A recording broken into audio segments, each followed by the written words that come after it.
515 kilo வெயிட்டுங்க. அதே மாதிரி gap பார்த்தீங்கன்னா 4.5 inches gap blade to frame வந்துடும். அந்த கேப் கிடச்சிருங்க. அதேமாதிரி பைப்பு பார்த்தீங்கன்னா உங்களுக்கு 10 mm திக்னஸ் பைப்புங்க. இது 8 mm கிடையாது, 10 mm இது உங்களுக்கு. அதனால் எந்த ஹார்டான சாயிலாக இருந்தாலும் சரி, கல் பட்டாலும் சரி, எங்கேயுமே கிராக் ஆகிறதுக்கோ அந்த மாதிரி பிரச்சனைலாம் வராது. ஃப்ளாஞ்சோட திக்னஸ் பார்த்தீங்கன்னா 12 mm திக்னஸ்ங்க. இது மேக்ஸிமம் 11 mm தான் இருக்கும். 12 mm திக்னஸ்ஸு. ஃப்ளாஞ்சு பெண்ட் ஆகாது.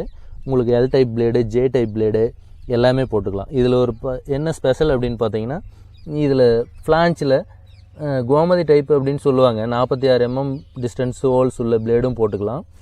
57 mm டிஸ்டன்ஸு சக்திமானுக்கு வேறு ரொட்டவேட்டருக்குலாம் வருதுங்க.